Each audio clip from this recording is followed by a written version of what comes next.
Hello. जी सविता जी, आप मुस्लिम हैं? भैया भैया अस्सलाम वालेकुम, अस्सलाम वालेकुम। वालेकुम, आप मुस्लिम हैं?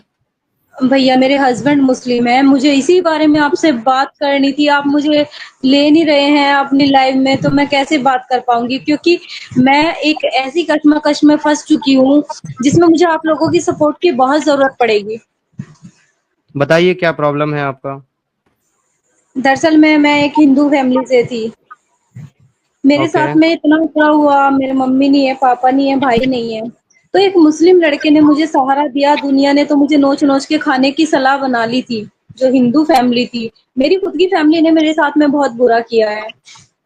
तो अब भी क्या है कि कुछ लोग मतलब कि मुझे लाइफ में ले रहे हैं, बट वो चाहते हैं कि मैं अपने हस्बैंड को छोड़ दूँ, जो मैं किसी वजह से नहीं छोड़ूँगी, चाहे कुछ भी रीज़न आए। तो उसमें बात आ रही है कि जान पे भी खतरा होगा, और जो भी है, जो भी कहानी होगी बाद की। क्योंकि मेन चीज क्या है कि ये रिश्ता ऐसे नाम मात्र का नहीं होता भैया, ये आप भी जानते हो। ठीक है, जिस चीज को ऊपर कुदरत ने बनाया है, या भगवान ने बनाया, या अल्लाह ने बनाया, उसको हम कौन है तोड़ने वाले। कोई वजह तो होगी नहीं, ना मैं जो हमें आपसे ये मिला। जान देखिए सुनिए, मैं आपसे जानना चाहता हूँ, मेरा ये कंसर्न बिल्कुल नहीं है कि आप अपने हस्बैंड को छोड़ दें, ऐसा कुछ करें। जी मैंने आपको जी ऐसा कुछ नहीं कहा।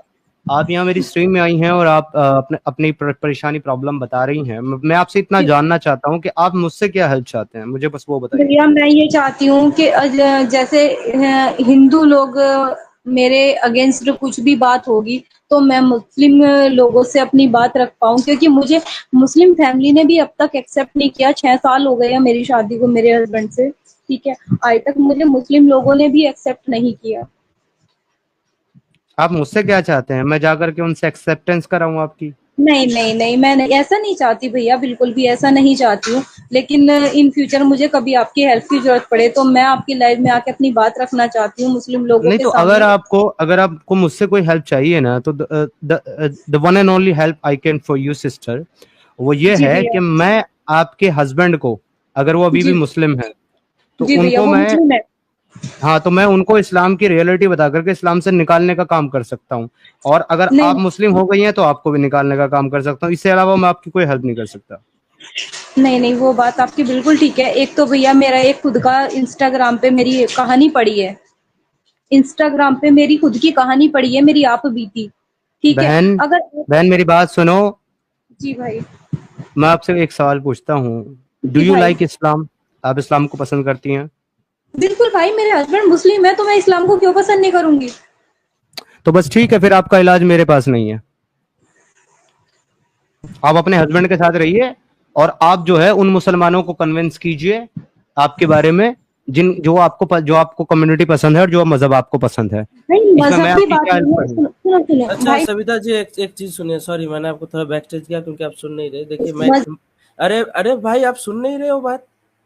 आपको बात बताया जा रहा है। देखो मैं सीधी सी बात बता रहा हूँ, सुनने में हार्श लग सकता है, लेकिन हमारा ये स्ट्रीम एटलीस्ट किसी का पर्सनल प्रॉब्लम शेयर करने का और पर्सनल प्रॉब्लम मिटाने का जगह ओके नहीं भैया। है।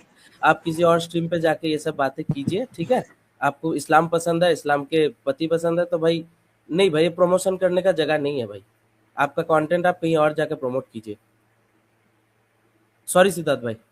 अच्छा देखिए, मजे की बात यह है कि ये मोहतरमा जो है आई हैं मुझे कहने के लिए कि भाई मैंने एक मुस्लिम से शादी कर ली और मुझे इस्लाम पसंद है, लेकिन मुस्लिम कम्युनिटी मुझे एक्सेप्ट नहीं कर रही, तो इसमें आप मेरी मदद करें। मैं क्या करूं? मुस्लिम्स को जाकर के कहूं कि भाई इसको एक्सेप्ट कर लो?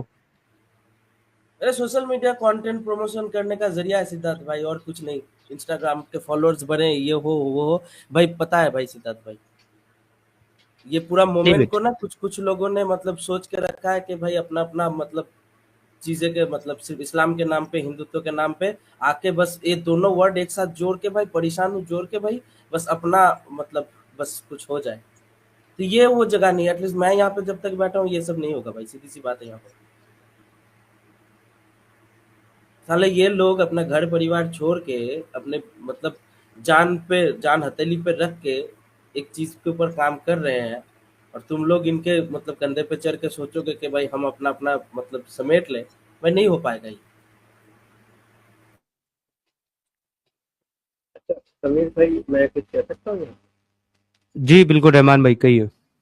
मैं ये बस एक बात ये कहना चाह रहा था कि ये जो बहन की बात मैंने सुनी, तो मुझे सबसे अजीब बात जो लगी वो ये लगी कि उनको इस्लाम इसलिए पसंद है कि उनके हस्बैंड मुस्लिम।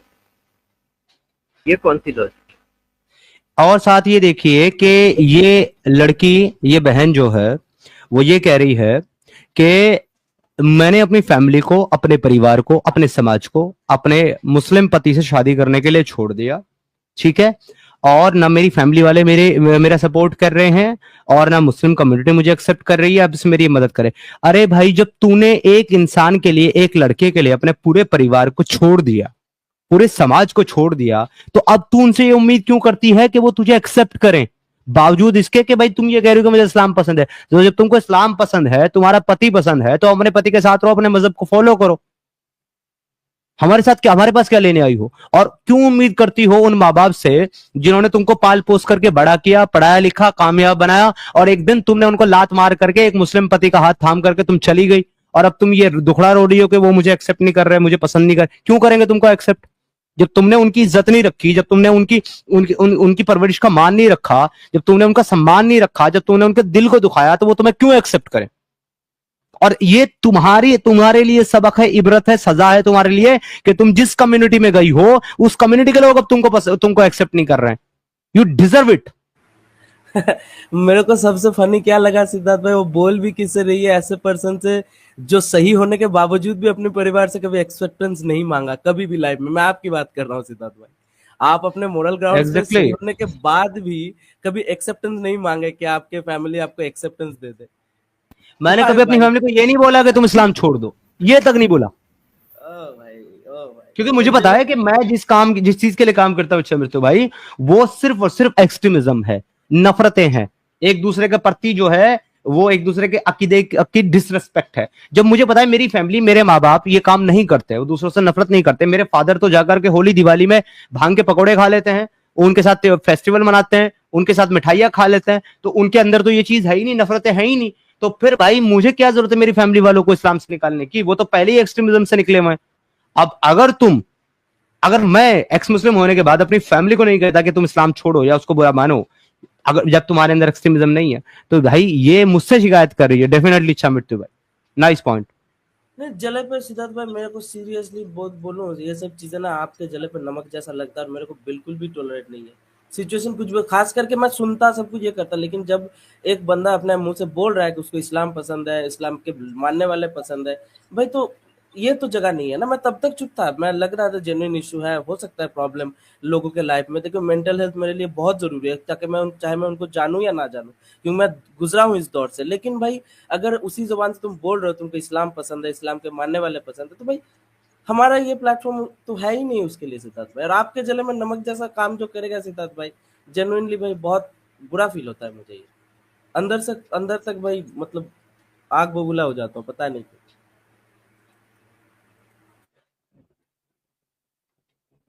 जी, तो चलें, तो अब हम जो है इस कॉन्टेक्स्ट को सूरह कैफ से पढ़ते हैं। वो आयतें मुझे मिल गई हैं। ये क्या तू अपने ख्याल में गार और कुतबे वालों को हमारी निशानियों में से कोई बहुत अजीब निशानी समझ रहा है?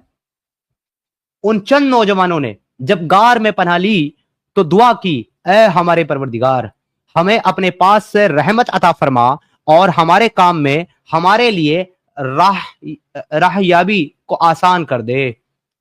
बस हमने उनके कानों पर गिनती के कई सालों तक इसे गार में पर्दे डाल दिए। इनके कानों के ऊपर अल्लाह ने जो है वो पर्दे डाल दिए इन लोगों नौजवानों के कानों पर, ताकि ये कोई आवाज ना सुने, ताकि ये कोई शोर ना सुने, ये कोई चीज से डिस्ट्रैक्ट ना हो और ये सोते रहें। क्योंकि अल्लाह को ये लगता है कि भाई अगर कोई आवाज सुनेगा कोई इंसान तो सोता हुआ इंसान उठ जाएगा।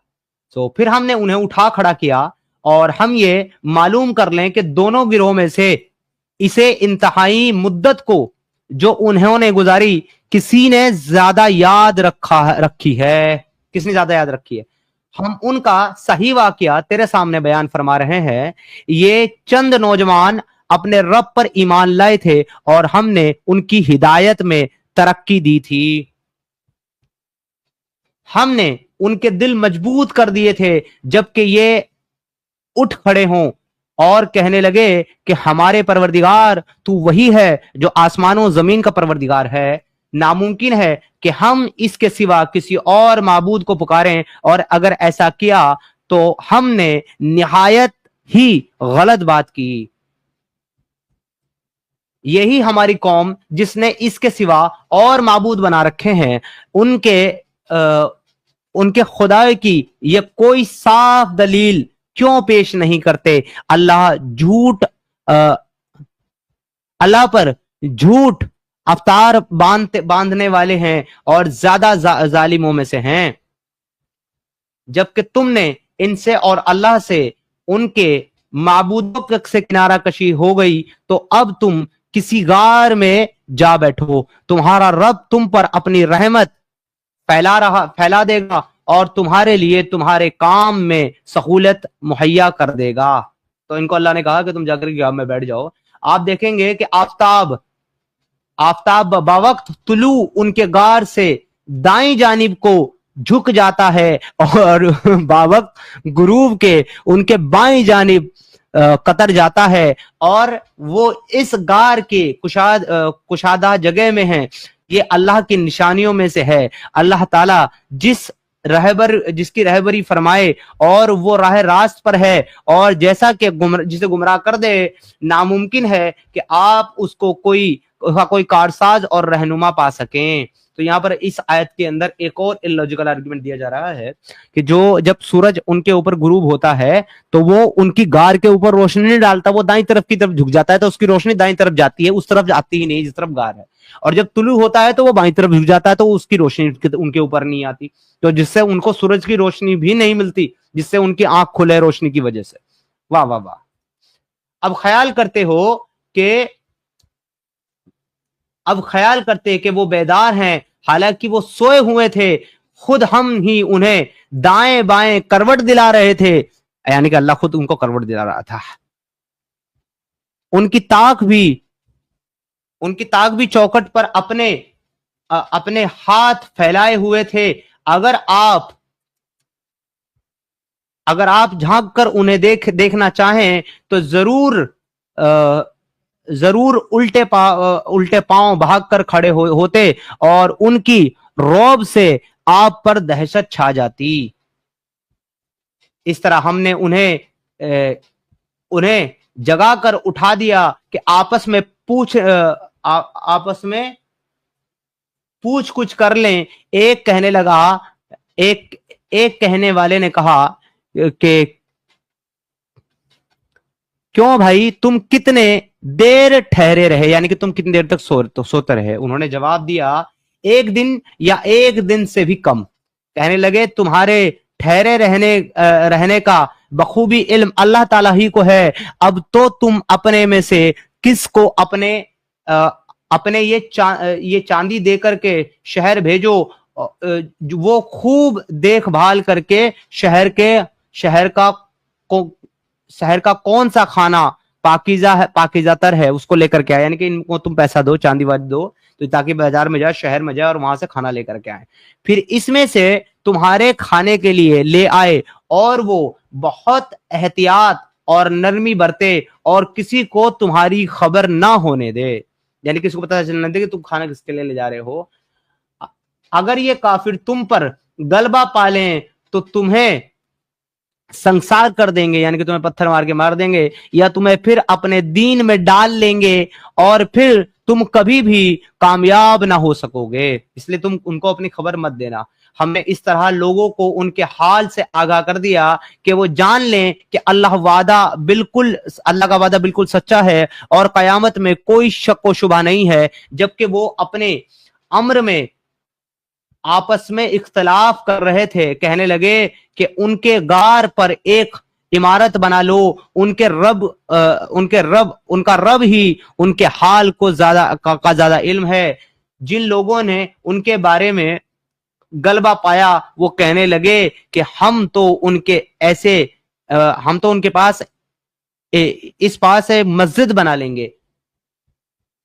कुछ लोग तो कहने लगे कि असहाबे कहफ 3 थे और चौथा उनका कुत्ता था। कुछ कहने लगे कि 5 थे और छठा उनका कुत्ता था। गैब की बातों में अटकल चलाते हैं कुछ कहने लगे कि वो 7 थे और 8वां उनका कुत्ता है। आप कह दीजिए मेरा परवरदिगार ही उनकी तादाद बखूबी जानने वाला है। उन्हें बहुत ही कम लोग जानते हैं। बस आप उनके मुकदमे में सिर्फ सरसरी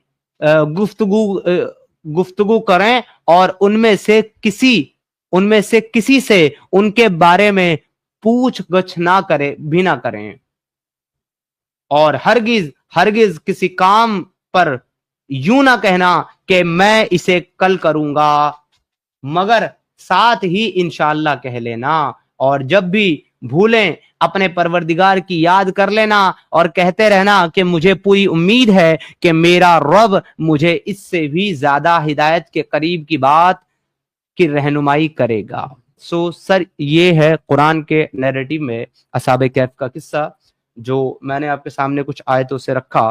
तो रहमान भाई, इसमें बहुत सारे लूप होल्स हैं, बहुत सारी चीजें हैं, बहुत सारे इश्यूज हैं, उनके ऊपर डेफिनेटली हम बात कर सकते हैं। अगर आप कुछ ऐड करना चाहें तो आप करें, फिर मैं सीक्वेंस वाइज भी ये चीजें यहाँ पे स्क्रीन पे रख दूंगा। मेरा वो मिल गया मुझे। मैं तो सिर्फ एक ही चीज, अभी 2 चीजें सिर्फ बोलना चाहूंगा। एक तो शुरू में जो स्टार्ट जहाँ से आपने लिया था ना, वहां पर कुरान में लिखा हुआ है कि गिनती के, एक तो गिनती के और उसके बाद लिखा है कई दिन, यानी कि वहीं पर एक कंट्राडिक्शन आ रही है। एक गिनती के तो होता है मतलब थोड़े से होंगे ना, चंद, और फिर बाद में कई जो बहुत सारे। अच्छा, दूसरी बात, मैं चले बहुत सारी चीजें हैं, लेकिन एक लास्ट बात मैं ये कहूंगा कि ये जब उर्दू में ट्रांसलेशन इनकी पढ़ते हैं, ये पता नहीं कौन सी उर्दू होती है, ये मुझे भी समझ में नहीं आ रही कि पूछगछ कर ले हैं। हाँ, पता नहीं क्या है। जी आप प्लीज कंटिन्यू। जी, और ये यहाँ से भी इसको एक बार पढ़ लेते हैं, तो उसके बाद जो है ना कंक्लूजन की तरफ जाएंगे इस टॉपिक के। So, has mentioned it along with the pious bound man Ashab-e Kahf in the Holy Quran. It is stated in ayah 18 of Surah Al-Kahf, part 15, translation Kanjul Oman. And their dog is on the threshold of the cave with his paws outstretched. उनका कुत्ता जो है वो अपने पांव फैला करके गुफा के दरवाजे पर बैठा हुआ था। With regards to the above mentioned blessed ayah, Mufti Ahmad Yar Khan Naimi has stated the impact of the sense company was so used upon the dog that it has been mentioned respectfully in the Holy Quran and wazaif of its name were recited. It has been blessings with the everlasting life. The earth does not eat it. So what can be said about the great statue of the person who is blessing with the company of Nabi? और ये Nurul Irfan page number 470 पे ये mention करते हैं।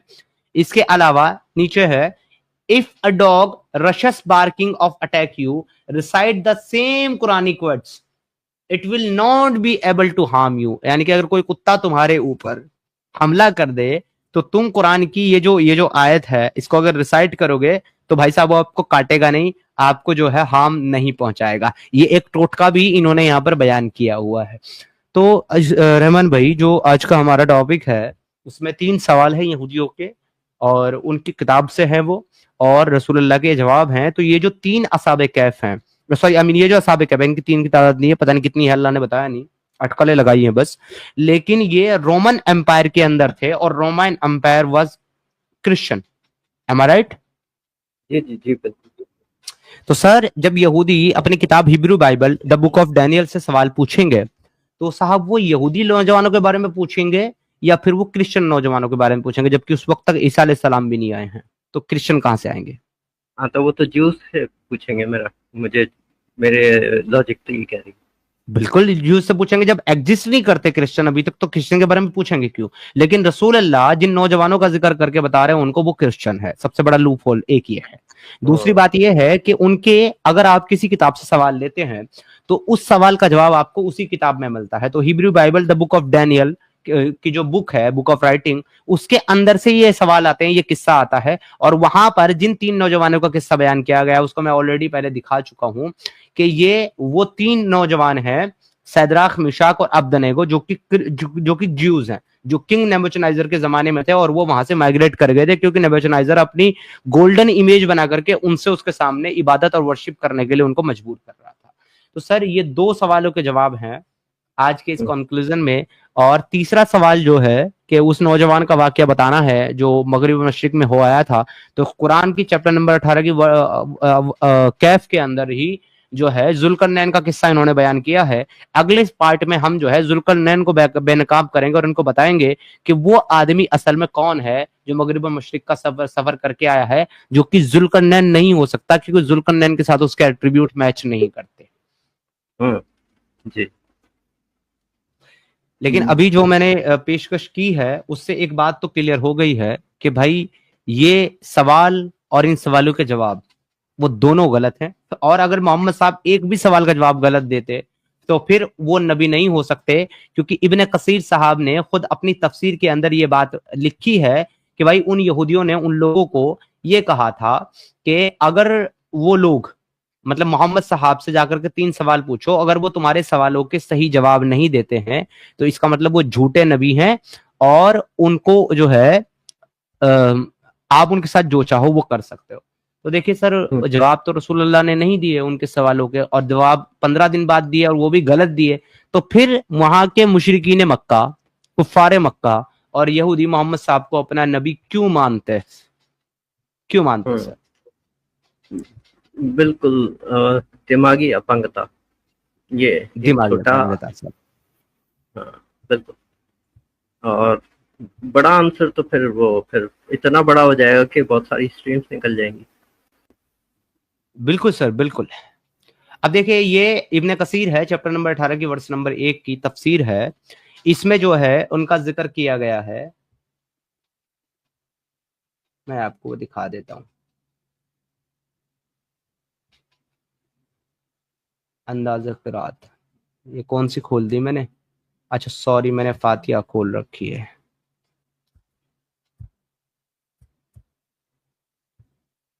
अठारह की 1 की तफसीर में खोलनी, ये रहा सर मुशरिकीन के सवालात। और इस सवालात में उन्होंने ये कहा है कि भाई ये यहूदी उलमा के पास भेजा था और इन्होंने कहा, मोहम्मद सल्लल्लाहु अलैहि वसल्लम के बाबत इन्होंने सवाल किया और पूछा कि अगले अंबिया का इल्म है तुम्हें तो बताओ, तो इस आदमी के बारे में तुम्हारी क्या राय है? तो उन्होंने जो है कहा कि हुजूर सल्लल्लाहु अलैहि वसल्लम के औसाफ वगैरह बयान करके, तो उन्होंने कहा कि देखो हम तुम्हें एक फैसले की बात बताते हैं, तुम उनसे जाकर के 3 सवालात करो, अगर वो जवाब दे दें तो उनके सच्चे होने में कोई शक नहीं है, बेशक वो अल्लाह के नबी और रसूल हैं। और उन्हें जो है अगर जवाब ना दे पाए तो आपके झूठे होने में भी कोई शक नहीं है, फिर जो तुम चाहो उनके साथ करो। तो इनसे पूछो कि अगले जमाने में जो नौजवान चले गए थे उनका वाकया बयान करो, जिसके मैंने आपको जवाब दे दिया उनकी किताब में, वहां पर जिन 3 नौजवानों का वाकया है उससे अलग इन्होंने असहाबे कहफ का किस्सा सुना दिया, और वो एक अजीब वाकया है। और उससे शख्स का हालात दरियाफ्त करो जो तमाम जमीन का गश्त लगाया था, मशरिक और मगरिब में हो आया था, तो उन्होंने जो है इसके बारे में सवाल किया था, जिनको उन्होंने जुल्करनैन बता करके पेश कर दिया। और रूह के माहियत दरियाफ्त करो कि अगर वो बता दें तो इसे नबी मान करके इसकी इत्तबा करो, और अगर ना बता सकें तो वो शख्स झूठा है, जो चाहे उसके साथ करो। तो जब ये लोग आए और इन्होंने आकर के मोहम्मद सल्लल्लाहु अलैहि वसल्लम से जवाब सवाल किए, तो आपने फरमाया कि कल आओ मैं तुम्हें जवाब दूंगा, लेकिन इंशाअल्लाह कहना भूल गए और 15 दिन गुजर गए लेकिन आप पर वही नहीं आई। तो अल्लाह की तरफ से उन बातों का जवाब मालूम ना कराया गया। तो अहले मक्का जोश में आ गए और कहने लगे, लीजिए साहब, कल का वादा करके आज 15 दिन हो गए लेकिन वो बता नहीं सके। और फिर 15 दिन के बाद जो है हजरत जो जिब्रील सलाम है, हजरत जिब्रील सलाम आए और सूरा कैफ नाजिल हुई, और इसमें इंशाअल्लाह ना कहने पर आपको डांटा गया। तो सर ये हैं बोंगिया, किस्से कहानियां, कहानी ते कहानी, कहानी ते कहानी, कहानी ते कहानी। क्या बोले, डांटा गया, यानी वो खुद डांट खाकर बैठे। और अभी यहाँ पर ये लोग चिल्लाते हैं कि हम मोहम्मद कह रहे हैं और तो ये ब्लास्फेमी हो रही है। क्या बात। जी डांटा गया ना। देखिए अल्लाह ने डांटा ना सूरह 18 की आयत नंबर 23 में क्या कहा कि और हरगिज हरगिज किसी काम को यूं ना कहो कि मैं इसे कल करूंगा, बल्कि क्या कहो, मगर साथ ही इंशाअल्लाह कह लेना। और जब भी भूल जाओ तो अपने परवरदिगार की याद कर लेना और कहते रहना कि मुझे पूरी उम्मीद है कि मेरा रब मुझे इससे भी ज्यादा हिदायत के करीब की बात की रहनुमाई करेगा। तो अल्लाह कह रहा है कि भाई इंशाअल्लाह कह लिया कर भाई, बिना इंशाअल्लाह के मत बोला कर। देखो, और ऐसा ही मेरे ख्याल है आदम के साथ भी किया था अल्लाह ने, कि वो आदम ने शायद कहा था कि एक मेरे बेटे होंगे या ऐसा कुछ होगा, तो फिर वो इंशाल्लाह कहना भूल गया था, तो उसकी औलाद नहीं हुई थी, ऐसा कुछ। नहीं सर, वो सर उन्होंने किया था सुलेमान के साथ। सुलेमान की 90 या 100 बीवियां थी, अभी मैंने दिखाया था तफसीर इब्न कसीर से ही कि सुलेमान की जो है वो 90 या 100 बीवियां थी। तो उसने कहा कि मैं आज रात जो है अपनी सारी बीवियों के पास जाऊंगा और सबको लड़का होगा और सबको मैं अल्लाह के रास्ते में जिहाद करने के लिए भेजूंगा, लेकिन इंशाल्लाह नहीं कहा। फरिश्ते ने कहा इंशाल्लाह कह दो, लेकिन उसने इंशाल्लाह नहीं कहा। तो इसके बाद जो है वो अपनी सारी बीवियों के पास गया, लेकिन किसी बीवी के पास बच्चा नहीं हुआ सिवाय एक के, और वो भी आधा जिस्म के साथ हुआ। ये क्या बात है, वाह। तो नबी आगे कहते हैं कि अगर उस दिन सुलेमान अलैहिस्सलाम इंशाअल्लाह कह देते तो उनकी ये ख्वाहिश पूरी होती और उनको 100 बच्चे होते। मतलब ये कौन कह रहा है? जो खुद इंशाअल्लाह नहीं कहता, वो नबी कह रहा है।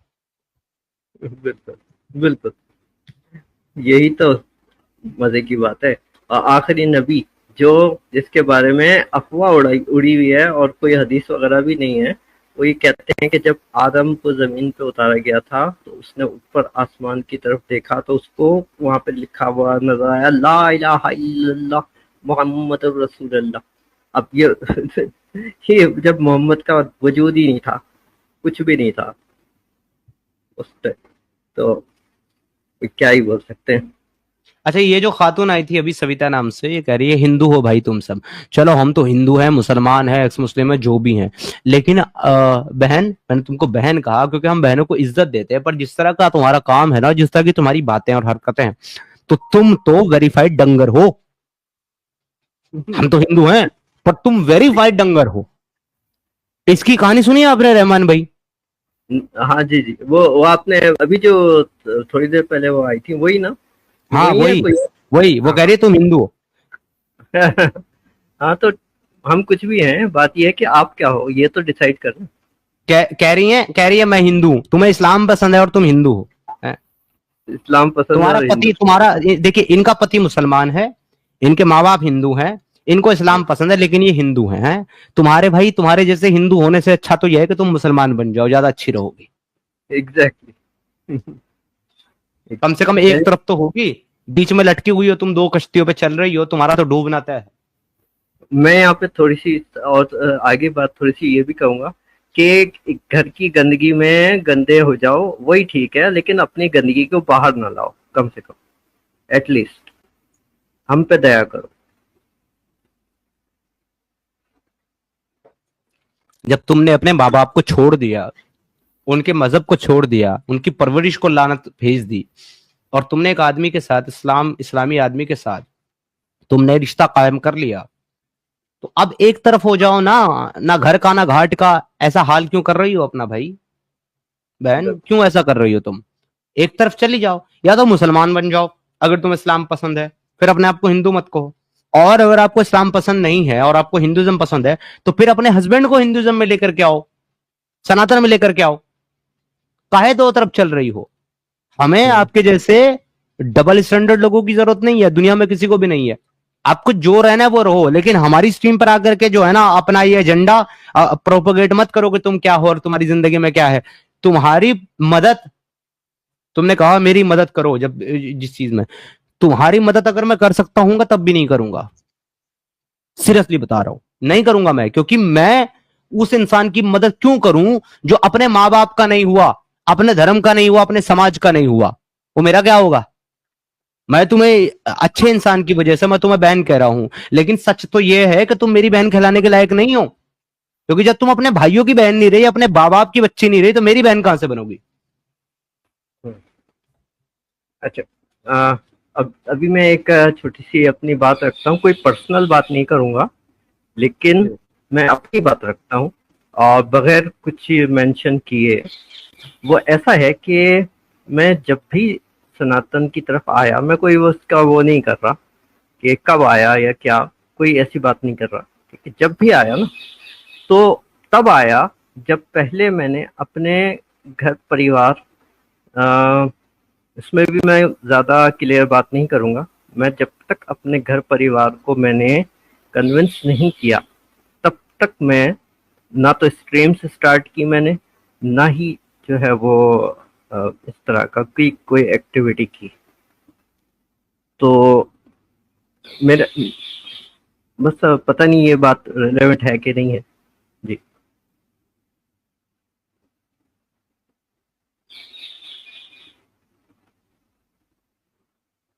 और मेरी आवाज आ रही है? जी जी बिल्कुल आ रही। मैं आपसे एक सवाल कर रहा था रहमान भाई, आप मुझे एक बात बताइए। जी बीइंग एक्स मुस्लिम, एक एक्स मुस्लिम होने के बावजूद और एक मुस्लिम माशरे में मुस्लिम घर में पैदा होने के बाद फिर आप एक्स मुस्लिम बने, जी आज आपकी फैमिली भी होगी, जी हाँ बिल्कुल। आपके भाई बहन बच्चे वालिदैन भी शायद कोई हों, है हाँ ना, जी लेकिन बिल्कुल। फैमिली तो पूरी होगी। हाँ जी आप ये बताइए कि एक मुसलमान फैमिली में पैदा होने के बाद एक्स मुस्लिम बनने पर क्या आप अपने वालिदैन से, अपने भाई बहनों से इस वजह से नफरत करते हैं कि वो मुसलमान हैं? नहीं, इस कारण तो नहीं करता, जबरदस्त। लेकिन अगर वो हाँ आपको ये कहें कि भाई हमें आपकी बिलीफ से, आपके अकीदे से कोई तकलीफ नहीं है, आप हमारे बच्चे हो, हम आपके माँ बाप हैं, आओ हमसे हमारे साथ मोहब्बत से रहो, तो क्या आप रहना पसंद करेंगे? अगर वो मुझे इस तरह से एक्सेप्ट कर लेते हैं सही सच्चे दिल से, तो फिर डेफिनेटली मैं पसंद करूंगा। तो सर ये फर्क है एक्स मुस्लिमों में और इन लोगों में। हम लोग अपने अकीदे की वजह से और इनके अकीदे की वजह से इनसे नफरत नहीं करते, हम सिर्फ गलत को गलत बोलते हैं, सही को सही बोलते हैं, और हमारे दिल में किसी के लिए कोई नफरत नहीं है। अगर कोई एतराज है, कोई बुग्ज है, कोई नाराजगी है, तो वो हमें इनके खुदा से है, इनके नबी से है, इनकी तालीमात से है, इनकी आइडियोलॉजी से है, इनसे नहीं है, मुसलमानों से। बिल्कुल बिल्कुल। लेकिन एक मुसलमान को हमसे बुग्ज है साहब, और उसको इसलिए बुग्ज है हमसे, इसलिए उसको नफरत है हमसे, क्योंकि वो अपने नबी, अपने खुदा और अपने दीन के इश्क में अंधा हो चुका है। और इसी को अंधविश्वास कहते हैं। और अंधविश्वास तो मैं कहता हूँ मैं तो इवन अगर मुझे कभी सनातन में भी अंधविश्वास नजर आया, दिखाई दिया, तो मैं डेफिनेटली मैं वहां से भी जो है वो अपना रास्ता चेंज कर दूँ।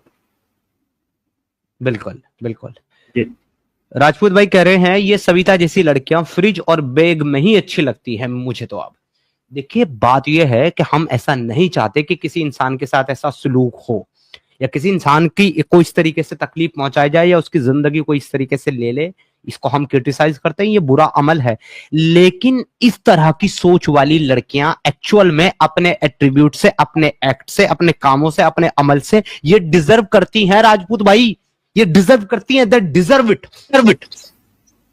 कि इनके साथ यही किया जाए। बिल्कुल बिल्कुल। अगर वो रहमान भाई, ये लोग अगर ये कहें कि भाई हमने एक मुसलमान से शादी कर ली, उससे मोहब्बत थी हमारी, कर ली शादी, अब हम इस्लाम के बारे में जानना चाहते हैं, इस्लाम क्या है, तो मुझे खुशी होगी इनको बताने में इस्लाम क्या है।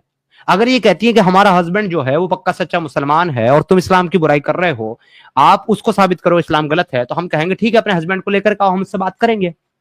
लेकिन अगर ये कहती है आकर के कि मेरा पति मुसलमान है, मेरी फैमिली हिंदू है, मैंने उसको छोड़ दिया, अब मेरी हिंदू फैमिली मुझे एक्सेप्ट नहीं कर रही है, मुसलमान मुझे एक्सेप्ट नहीं करे, मेरी मदद करो, तो मैं क्या मदद करूं? जाकर के मुसलमानों के सामने हाथ जोड़ के विनती करो, भैया ये अपने माँ बाप को ठोकर मार के आने वाली, इसको कबूल कर लो, इसको अपने सर पे बैठा लो, इसको अपनी बहुरानी मान लो। क्या रिक्वेस्ट करता फिर मुसलमानों से? बिल्कुल। ये तो तुमको देखना चाहिए था ना, जब तुम ऐसी जगह पे जा रही थी जहां तुम्हें एक्सेप्ट ही नहीं किया जा रहा है, तो तुम क्यों जा रही हो? This is your fault and you should repent about it. तुम्हें ही ये गलती तुम्हारी सुधारनी होगी, इसमें मैं तो क्या, खुदा भी आकर के तुम्हारी मदद नहीं कर सकता, नहीं कर सकता। क्योंकि मैं जिस कॉन्सेप्ट को मानता हूं वो कॉन्सेप्ट तो कहता है यदा यदा ही धर्मस्य ग्लानिर्भवति भारत अभ्युत्थानम अधर्मस्य तदात्मानं सृजाम्यहम् परित्राणाय साधुनां विनाशाय च दुष्कृताम्।